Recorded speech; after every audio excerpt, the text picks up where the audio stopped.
ഭാരതത്തിന്റെ അതിർത്തികളിൽ കാവൽ നിൽക്കുന്ന ഇന്ത്യൻ സൈന്യത്തിന്റെ കരുത്തിനെ കുറിച്ച് പറയുമ്പോൾ നമ്മൾ മിക്കപ്പോഴും ആകാശത്തെ മിന്നൽ നീക്കങ്ങളെ കുറിച്ചോ അല്ലെങ്കിൽ മഞ്ഞുമലകളിലെ പോരാട്ടങ്ങളെ കുറിച്ചോ ആണ് ചർച്ച ചെയ്യാറുള്ളത്.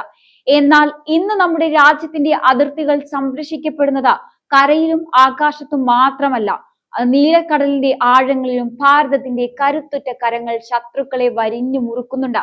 ഇന്ന് നമ്മൾ ചർച്ച ചെയ്യാൻ പോകുന്നത് അറബിക്കടലിന്റെ അടിത്തട്ടിൽ പാകിസ്ഥാൻ ഒരിക്കലും മറക്കാൻ ആഗ്രഹിക്കാത്ത, എന്നാൽ എന്നും അവരെ വേട്ടയാടുന്ന ഒരു നാണം കെട്ട തോൽവിയെ കുറിച്ചാണ്. ഇന്ത്യൻ നാവികസേനയുടെ കണ്ണ് വെട്ടിച്ച നമ്മുടെ സമുദ്രാതിർത്തിയിലേക്ക് നുഴഞ്ഞു കയറി രഹസ്യങ്ങൾ ചോർത്താമെന്ന് കരുതി വന്ന പാകിസ്ഥാന്റെ ഏറ്റവും മികച്ച മുങ്ങിക്കപ്പലിന് എന്താണ് സംഭവിച്ചത്?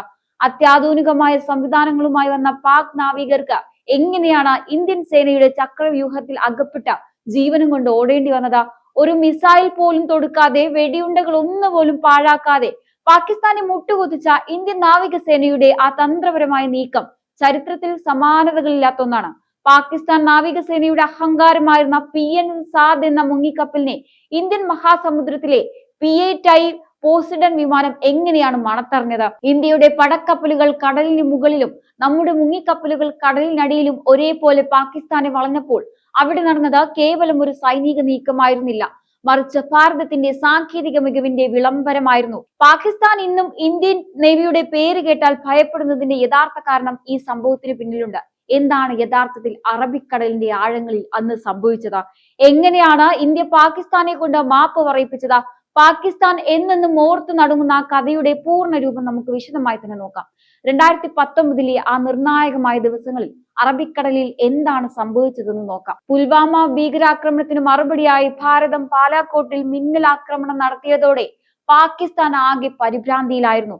കരയിലും ആകാശത്തും തിരിച്ചടി കിട്ടിയ പാകിസ്ഥാൻ കടലിനടിയിലൂടെ ഇന്ത്യയെ ലക്ഷ്യം വെക്കാൻ തീരുമാനിച്ചു. അതിനായി അവർ തിരഞ്ഞെടുത്തത് ഫ്രാൻസിൽ നിന്ന് വാങ്ങിയ അഗോസ്റ്റ 90B ക്ലാസ്സിൽപ്പെട്ട PNS സാദ് എന്ന മുങ്ങിക്കപ്പലായിരുന്നു. കടലിനടിയിൽ ആഴ്ചകളോളം ഒളിച്ചിരിക്കാൻ ശേഷിയുള്ള ഈ മുങ്ങിക്കപ്പൽ ഉപയോഗിച്ച ഇന്ത്യൻ നേവിയുടെ പടക്കപ്പലുകളുടെ നീക്കം നിരീക്ഷിക്കുക എന്നതായിരുന്നു അവരുടെ പദ്ധതി. തങ്ങൾ അതിബുദ്ധിമാരാണെന്ന് ഇന്ത്യ അറിയാതെ കടലിനടിയിലൂടെ നീങ്ങാമെന്നും കരുതിയ പാക് നാവികർക്ക് ഒരു വലിയ തെറ്റുപറ്റി. ഇന്ത്യൻ നാവികസേന അന്ന് ഓപ്പറേഷൻ സിന്ധു എന്ന പേരിൽ അറബിക്കടലിൽ ഒരു വമ്പൻ പ്രതിരോധ നിര തീർത്തിരുന്നു. പാകിസ്ഥാൻ മുങ്ങിക്കപ്പൽ കറാച്ചി തുറമുഖത്ത് നിന്ന് പുറപ്പെട്ട നിമിഷം മുതൽ ഇന്ത്യൻ രഹസ്യാന്വേഷണ വിഭാഗം ജാഗ്രതയിലായിരുന്നു. എന്നാൽ കടലിന്റെ ആഴങ്ങളിൽ ഒളിച്ചിരിക്കുന്ന ഈ ശത്രുവിനെ കൃത്യമായി കണ്ടെത്തുക എന്നതായിരുന്നു പ്രധാന വെല്ലുവിളി. ഇതിനായി ഇന്ത്യ രംഗത്തിറക്കിയത് ആകാശത്തെ വേട്ടക്കാരൻ എന്നറിയപ്പെടുന്ന P-8I പോസിഡൻ വിമാനത്തെയാണ്. ഈ വിമാനം കടലിന് മുകളിൽ വട്ടമിട്ട് പറന്നുകൊണ്ട് സോണാർ സംവിധാനങ്ങൾ ഉപയോഗിച്ച കടലിനടിയിലെ ഓരോ ചലനവും നിരീക്ഷിച്ചു കൊണ്ടിരുന്നു.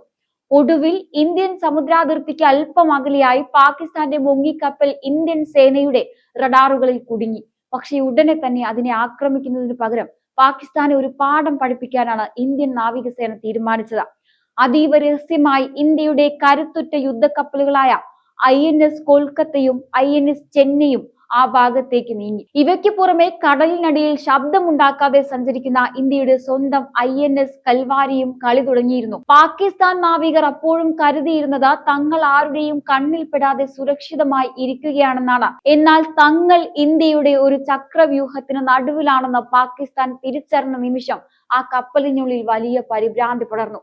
മുകളിൽ നിന്ന് പോസിഡൻ വിമാനവും കടലിൽ മുകളിൽ മിസൈൽ ഡിസ്ട്രോയികളും കടലിനടിയിൽ ഇന്ത്യൻ മുങ്ങിക്കപ്പലുകളും അവരെ വളഞ്ഞു കഴിഞ്ഞിരിക്കുന്നു. ഈ ഒരു ചെറിയ ഉത്തരവ് കിട്ടിയാൽ പാകിസ്ഥാൻ ആ അഭിമാന കപ്പലിനെ കടലിന്റെ ആഴങ്ങളിലേക്ക് എന്നേക്കുമായി അയക്കാൻ ഇന്ത്യക്ക് സാധിക്കുമായിരുന്നു. ഇന്ത്യയുടെ ഈ കരുത്തിന് മുന്നിൽ പാകിസ്ഥാൻ അക്ഷരാർത്ഥത്തിൽ മുട്ടുകുത്തി. തങ്ങൾ സമുദ്രാതിർത്തി ലംഘിച്ചിട്ടില്ലെന്നും തങ്ങളെ പോകാൻ അനുവദിക്കണമെന്നും അവർക്ക് ഇന്ത്യയോട് അപേക്ഷിക്കേണ്ടി വന്നു എന്നാണ് പുറത്തു വന്ന വിവരങ്ങൾ. അന്താരാഷ്ട്ര നിയമങ്ങളും സൈനിക മര്യാദയും പാലിച്ചുകൊണ്ട് ഭാരതം വന്ന് കാണിച്ച നന്മയിലാണ് പാകിസ്ഥാൻ നാവികർ ജീവനോടെ മടങ്ങിയത്. ഒടുവിൽ ഇന്ത്യൻ സേന വഴിമാറിക്കൊടുത്തപ്പോൾ ആ മുങ്ങിക്കപ്പൽ കറാച്ചിയിലേക്ക് പാഞ്ഞുപോയി. പാകിസ്ഥാൻ ഇന്നും ഇന്ത്യൻ നാവികസേനയുടെ ഈ തന്ത്രജ്ഞത ഓർത്ത് നടുങ്ങുമെന്ന് പറയുന്നത് അതുകൊണ്ടാണ്. സ്വന്തം അതിർത്തികൾ കാക്കാൻ ആധുനിക സാങ്കേതിക വിദ്യയും ധീരമായ നേതൃത്വവുമുള്ള ഭാരതത്തോട് ഏറ്റുമുട്ടാൻ വന്നാൽ അത് ആത്മഹത്യാപരമായിരിക്കുമെന്ന് പാകിസ്ഥാൻ അന്ന് മനസ്സിലാക്കി.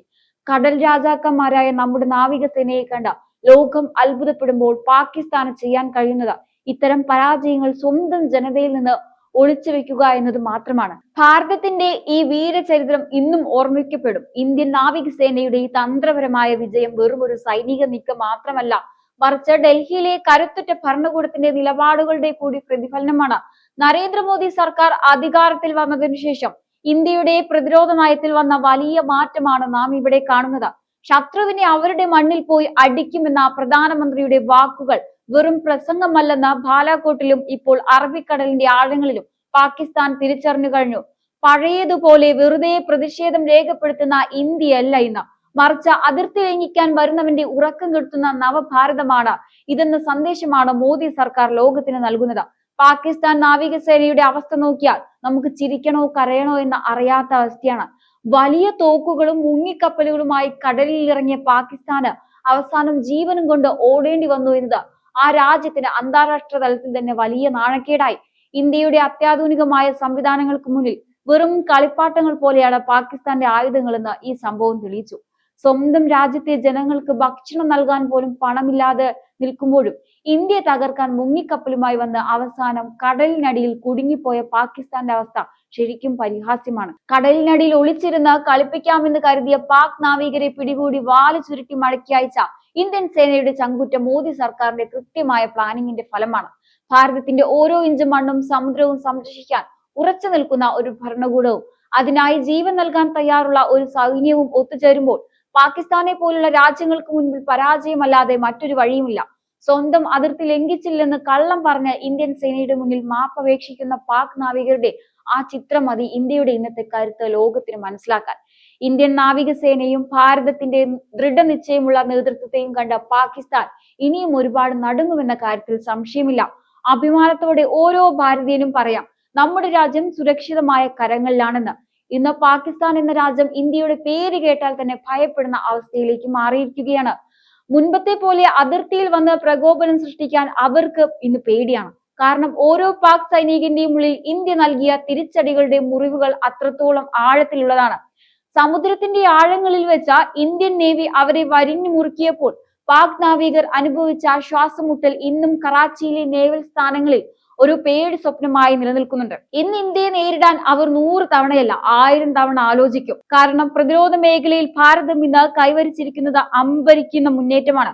ഒരു കാലത്ത് ആയുധങ്ങൾക്കായി മറ്റു രാജ്യങ്ങളെ മാത്രം ആശ്രയിച്ചിരുന്ന ഇന്ത്യ ഇന്ന് അത്യാധുനികമായ ആയുധങ്ങൾ സ്വന്തമായി നിർമ്മിക്കുന്ന വൻ ശക്തിയായി മാറിക്കഴിഞ്ഞു.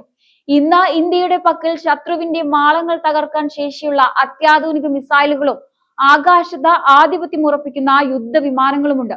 കടലിനടിയിൽ നിശബ്ദനായി പതിയിരുന്ന ശത്രുവിനെ തകർക്കാൻ ശേഷിയുള്ള ആണവ മുങ്ങിക്കപ്പലുകൾ കൂടി ചേരുമ്പോൾ ഇന്ത്യയുടെ പ്രതിരോധ കവചം ഭേദിക്കുക എന്നത് പാകിസ്ഥാനെ പോലൊരു രാജ്യത്തിന് ചിന്തിക്കാൻ പോലും കഴിയാത്ത കാര്യമാണ്. സ്വന്തം രാജ്യത്തെ ജനങ്ങൾക്ക് ആഹാരം നൽകാൻ പോലും ഗതിയില്ലാത്ത പാകിസ്ഥാൻ ലോകത്തെ ഏറ്റവും വലിയ സൈനിക ശക്തികളിലൊന്നായി ഇന്ത്യയുമായി ഏറ്റുമുട്ടാൻ വന്നാൽ അത് അവരുടെ ഭൂപടത്തിൽ നിന്നുള്ള തിരോധാനമായിരിക്കുമെന്ന് അവർക്ക് നന്നായി അറിയാം. നരേന്ദ്രമോദി സർക്കാർ നൽകിയ ഉറച്ച പിന്തുണയും സൈന്യത്തിന് നൽകിയ പൂർണ്ണ സ്വാതന്ത്ര്യവുമാണ് പാകിസ്ഥാനെ ഇന്ന് ഈ ഭയത്തിൽ തളച്ചിട്ടിരിക്കുന്നത്. ഇന്ത്യയെ തൊട്ടാൽ മറുപടി അങ്ങ് അതിർത്തിക്ക് അപ്പുറത്ത് ചെന്ന് നൽകിയിരിക്കും എന്ന നയം ശത്രുക്കളുടെ ഉറക്കം കെടുത്തുകയാണ്. ഭാരതത്തിന്റെ ഈ വളർച്ചയും കരുത്തും കണ്ട പാകിസ്ഥാൻ ഇനിയും വിറയ്ക്കും. നമ്മുടെ സൈനികരുടെ ധീരതയ്ക്ക് മുന്നിൽ തലകുനിക്കാൻ മാത്രമേ അവർക്ക് സാധിക്കുകയുള്ളൂ. പാകിസ്ഥാൻ പ്രധാനമന്ത്രി ഷഹബാസ് ഷെരീഫിനെ സംബന്ധിച്ചിടത്തോളം ഇന്ത്യയുമായുള്ള ഓരോ ഏറ്റുമുട്ടലും വലിയ തലവേദനയാണ് സൃഷ്ടിക്കുന്നത്. സാമ്പത്തികമായി തകർന്നു നിൽക്കുന്ന ഒരു രാജ്യത്തെ നയിക്കുമ്പോൾ ഇന്ത്യയെ പോലെ പ്രതിരോധ രംഗത്ത് അതിശക്തമായ ഒരു രാജ്യത്തോടുള്ള ശത്രുത പാകിസ്ഥാന് താങ്ങാനാവില്ലെന്ന് അദ്ദേഹത്തിന് നന്നായി അറിയാം. ഇന്ന് പാകിസ്ഥാൻ പ്രധാനമന്ത്രി ഷഹബാസ് ഷെരീഫ് ഇന്ത്യയുടെ ഭാഗത്തു നിന്നുള്ള ചെറിയൊരു ചലനം പോലും ഭീതിയോടെയാണ് നോക്കിക്കാണുന്നത്. ഒരു വശത്ത് പട്ടിണിയും മറ്റും നടക്കുമ്പോൾ തീർക്കാൻ പറ്റാത്ത കടക്കിണിയും ഇതിനിടയിൽ ഭാരതത്തിന്റെ സൈനിക കരുത്തിനെ വെല്ലുവിളിക്കാൻ പോയാൽ ഉണ്ടാകുന്ന പ്രത്യാഘാതം ഷഹബാസ് ഷെരീഫിന് കൃത്യമായി അറിയാം. അന്താരാഷ്ട്ര വേദികളിൽ ഇന്ത്യക്കെതിരെ പ്രസംഗിക്കാൻ ശ്രമിക്കുമ്പോഴും ഉള്ളിന്റെ ഉള്ളിൽ ഇന്ത്യയുടെ സൈനിക ശക്തിയെ അദ്ദേഹം ഭയപ്പെടുന്നുണ്ട്. നരേന്ദ്രമോദി എന്ന കരുത്തനായ നേതാവിന് മുന്നിൽ താൻ എത്രത്തോളം നിസ്സഹായനാണെന്ന് ഷഹബാസ് ഷെരീഫ് പലപ്പോഴും തിരിച്ചറിഞ്ഞിട്ടുള്ളതാണ്. സ്വന്തം രാജ്യത്തെ മുങ്ങിക്കപ്പലുകൾ ഇന്ത്യൻ നേവിയുടെ മുന്നിൽ മുട്ടുകുത്തി മാപ്പ് ചോദിച്ച ചരിത്രം അദ്ദേഹത്തിന്റെ ഉറക്കം കെടുത്തുന്നുണ്ടാവും. ഇന്ത്യയുമായി ഒരു യുദ്ധത്തിന് മുതിർന്നാൽ അത് പാകിസ്ഥാന്റെ പൂർണ്ണമായ തകർച്ചയ്ക്ക് കാരണമാകുന്ന അദ്ദേഹത്തിന് നല്ല ബോധ്യമുണ്ട്. എന്തായാലും ഈ ഒരു വിഷയത്തെക്കുറിച്ചുള്ള നിങ്ങളുടെ അഭിപ്രായങ്ങൾ കമന്റ് ബോക്സിൽ രേഖപ്പെടുത്തുക. മറ്റൊരു വിഷയമായി വീണ്ടും കാണാം. നന്ദി.